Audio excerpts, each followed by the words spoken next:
Yo, what is up, guys? Welcome to another video. This has been a very highly requested video. This is how to do a valve adjustment. So if you're really curious on if you think you can do one, if you need to know if you need to do one, or if you want to learn how to do one, this is the video for you. And I'm going to go ahead and just quickly explain what a valve adjustment is. There's two steps to it. There's a valve clearance inspection, and then there's a valve adjustment. But I'm going to be working on an inline 4 bike. This is pretty much the same for all inline 4 bikes. If you're working on a 2009 to 2012 ZX6R, go ahead and look in the description box. I'm going to go ahead and put a service manual in there. First, you have the valve clearance inspection. Basically, what you're doing is just making sure that everything is in spec. And if it's not in spec, that's when you're going to have to go in deeper into the engine and do the valve adjustment itself. So mechanics will measure the clearance just to make sure everything is in spec.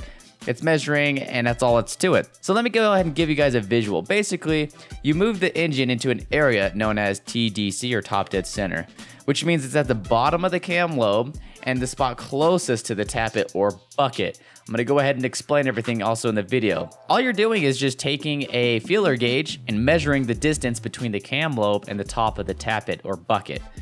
So you will do about 16 adjustments if you're on an inline 4 bike. Once you have those 16 adjustments, you will evaluate that and see, oh, my engine is halfway out of spec. I'm gonna go ahead and put it back into spec. Then what you would do from there is take off the cam caps, camshaft, and then you would have access to the tappets. And then under the tappets, there would reveal the shim, and then you would replace that shim with a thickness of either higher or lower. You do an equation before you open it up. That way you have the specific shim you need. And that is what the valve adjustment is. There are a lot of videos out there, but none of them are like high quality, and they're kind of hard to understand because they don't go into too much detail. I'm also going to shout out Sean Nielsen. Go ahead and check out his channel. Especially if you have an RSV4, he does a how-to valve adjustment on an RSV4. He's got a great channel, and he shows all the stuff how to do on your bike. Suspension, brakes, you name it. So the tools that you're going to need is a torque wrench, which is meant for putting the bike back together and tightening all the torques down to spec. You're also going to need to get a Torx bit, and in my case I had a T45 for the ZX6R. That's just to adjust the TDC, or top dead center. You also need a various amount of Allen keys, a drill to make sure things go faster, flathead screwdriver, and also a Phillips head screwdriver, some lint-free paper towels or tape to cover the throttle bodies, rubber vinyl cleaner or microfiber cloth to clean the engine and the hoses before you open up the engine itself. That way no dust gets inside of it. You're also going to need extensions, ball joints, which give you more free play when using a ratchet. Sockets, sets, doesn't really matter what brand, just go ahead and have a various amount. You're also going to need a magnetic stick to remove the buckets or tappets. Also, get a rear stand. It makes the bike lift even higher and your back won't be as sore. You're also going to need a feeler gauge. Now, this is pretty much the biggest requirement for it. You're also going to need a lot of space. Trust me, you're going to have your bike completely taken apart. And also a bowl for bolts and all the set parts to set aside.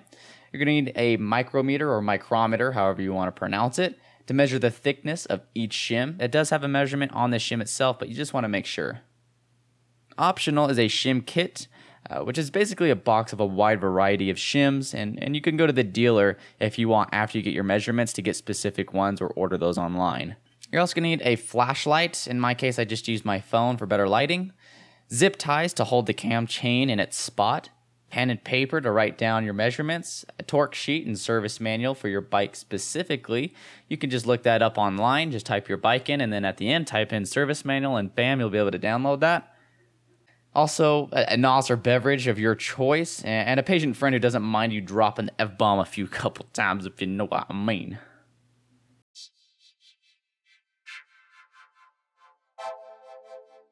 This is my old spark plugs.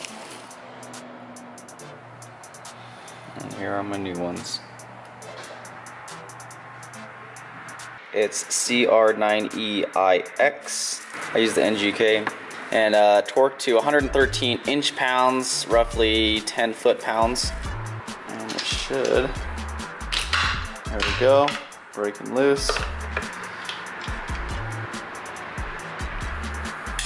There it goes. See how it clicked in. Okay. Take that and then loosen it up by hand. take your magnetic tool, reach down, and there is your old spark plug. See how it's all burnt at the end? So past due on this.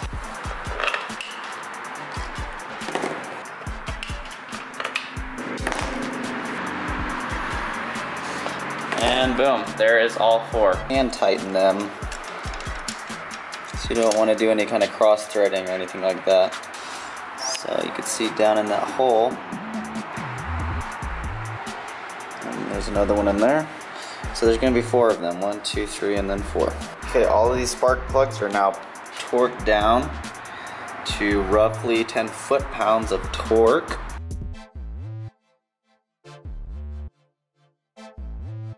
Okay, so this is basically, I have the tank off, I have the air filter off, unplugged, so this one would go into the air box. These are the bottom 4 connectors, and then this one goes to the top connector. Then you have all of these plugs, which go into these plugs. It's pretty easy because they can't be mixed up because they line up kind of similar to this, like they have certain lengths. Once you're done with that, there's 4 clamps on each one of these cylinder heads. It's basically, it's that little guy right there.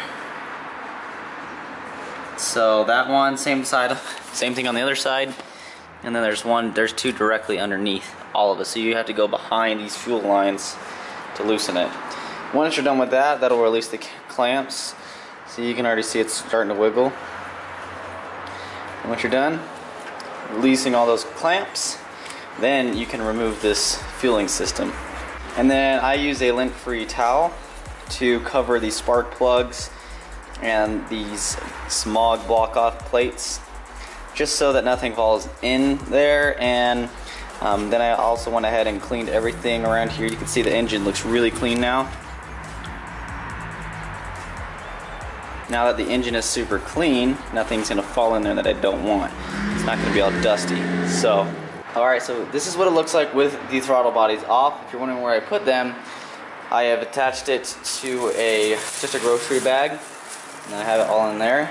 Gonna clean off like the other side that has a little bit of grime on it. Make sure that's all good to go and clean that after I'm done with this project. I just kept the cables on because I wanted to keep them in the same position.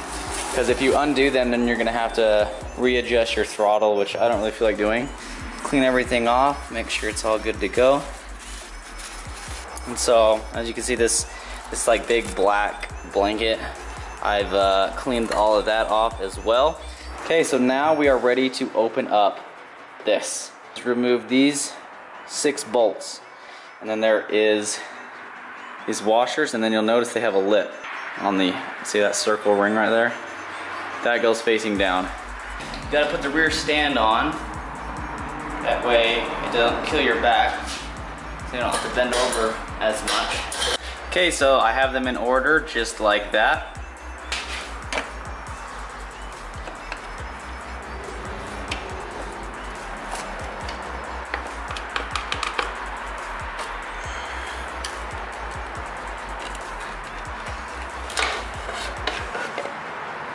These are some rubber gaskets, so make sure you take that off, clean it, inspect it, make sure there's no cracks. There is another one right here. Make sure you remove those and put those exactly where they came. So now I have these. I'm gonna clean these off as well.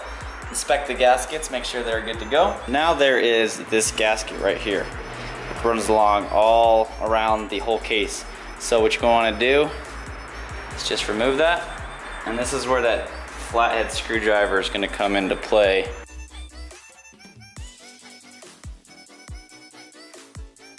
Okay, here, T45. So that's the one you want. Just get a flathead. That way you could remove the caps. So take a flathead. And this is what you're going to want to remove. Those little suckers right here. So there's 1, 2. And my hands are super oily, so give me a second. So just remove those. This is going to be your T45 right here. So you're going to put your T45. And this one is going to be an eyesight to tell you, hey, you're in top dead center. Shit. Well, they do have an O-ring little gasket on the outside, so make sure you watch for that. Okay, so as you move this, you'll see that that gear begins to move. It's really tight, so I'm assuming that just means that one of my, or a few of them are out of spec. So support.bazaz.net/service manuals ZX609R9F.pdf. So this is a PDF file. And why I recommend you do a PDF file is we're going to click on this one right here, valve clearance inspection. All you do is click on it and then it sends you straight over to the manual, which in this case is on page 46. So better off doing that than going through 675 pages worth of work. Okay, and then in case you don't know what a valve adjustment is, I'm gonna explain this. So see those silver things right here? We have, okay, so this one right here, there's gonna be 16 of these things, and they're all kind of hidden all over, which I'll explain later, is an egg-shaped cam lobe, all right? So whenever I refer to an egg, that's what that is. Underneath it, right there, you can kind of see it, it's kind of hidden, is the tappet or bucket. Pretend this is your tappet or your bucket, and then this is your cam lobe. So this is an actual egg, but bear with me. So what it'll do is it'll spin. This will go down, and then it'll go up, and it'll go down, and then it'll go up, right? Does that make sense? So what you're measuring is you're not measuring here, you're not measuring here, but you're measuring whenever this gets the closest, and let's say there's just a tiny super gap right in between there, right? If I don't drop this, so we'll pretend that's there, and it's super small measurements. So we're talking 4/1000ths of an inch. We're talking 6/1000ths of an inch, 7/1000ths of an inch. And so what you do is you take a feeler gauge. It's basically just a tool that measures. So basically on the cam lobe and the bucket, you're just taking this tiny little thing to measure the gap in between there. So if it doesn't fit, that means you need to go smaller. If it's really wide and it slides right in, then you do a larger one. So then you move up a size. Oh, still going in. And then you just keep going until you know a measurement. So that's all that is to it. If the feeler gauge is not fitting or the gap is too big, then you just have to adjust it to put it back in spec, which is the next phase, which is a valve adjustment. So after you would take off the camshaft and the cam lobe, underneath the tappet will be a little shim, which is basically a small circle thing. If your bike's not starting or if it's having a hard time starting up, and because this is touching, that means you have to lower it. That way it's back within spec. So you see that notch back there? It doesn't have to be exactly on, but get as close as you can. Once you know, the way you know which one is in top dead center is this. You're gonna go to this page, which is 2-24 in the periodic maintenance, and you're gonna look at this graph. So how you know is you look at all these and you'll notice the buckets. So this bucket is all the way up. How you know, so you look over here, this one, it's not highlighted, so you know that it's this one. So this is the one you're gonna measure. You're gonna do the inlet, so these two and these two, cylinder 1 and 3. So you're gonna do these two and these two, and then you're gonna do the exhaust valve on cylinder 1 and 2. So, which is these two and these two. And I'm gonna show you guys really quickly what this looks like when this moves. See how that's moving?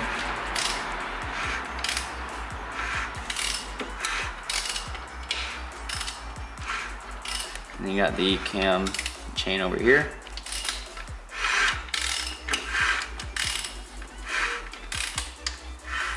And you just keep moving, get comfortable with it, understand how it moves. And then go back here and make sure you put it on top dead center. So now you can see that notch?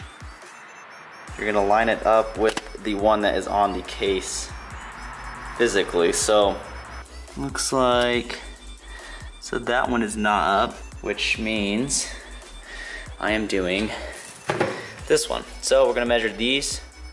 This top half is your exhaust.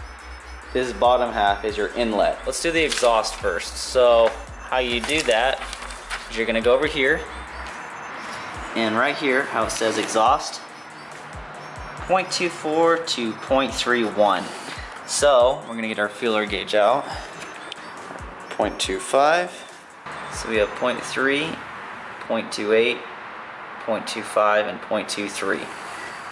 We go right here, 0.24 to 0.31. So I'm just outside, so I'm at 0.23, even though I need to be at 0.24. So if this one fits, that means I'm out of spec. And then 0.30, that means I'm just in spec. So we're gonna start with 0.23. I'm going to measure this back corner one. That does not want to go in. So 0.23 does not want to go in. Probably means I'm out of spec. And yep, it's just way too tight. So that means that my measurement is below 0.23. And I'm supposed to be within 0.24. 0.24 would be way too big, so I'm definitely out of spec there. Okay, so I'm supposed to be within 0.24 and 0.31, right? Well, I'm completely out of spec, like bad. I'm so glad I'm doing my valve adjustment. I almost put it off. This is 0.15, so that is 0.24 minus 4 plus another 5, that's 9.09 millimeters off. You put it under the tappet, or above the tappet and below the cam lobe, and it fits all the way through. That is so off, that is not good.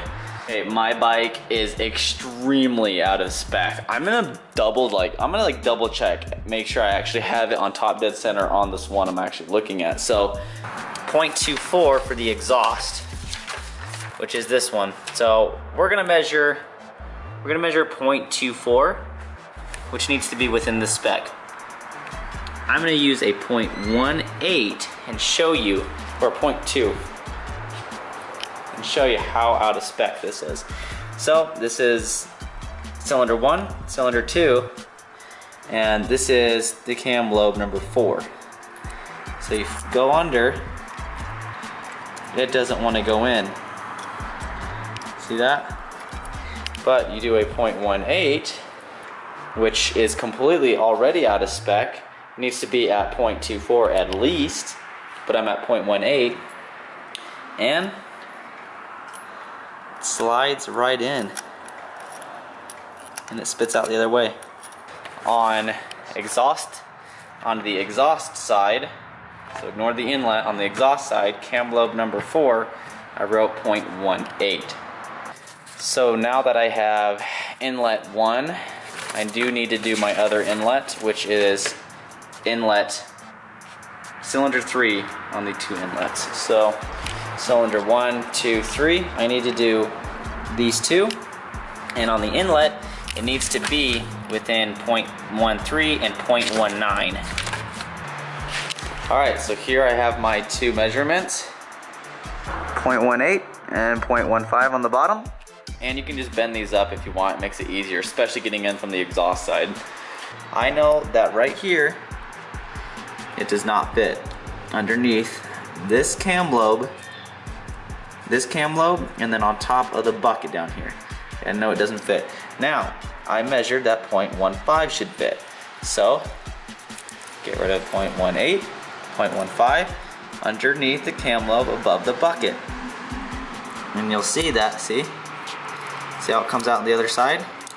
Which isn't really what you want, but that means that that's basically what that measurement is. You want it to glide in. So I know that 0.15 won't fit on number 1, 2, 3, 4, 5, 6. I know that this one won't fit.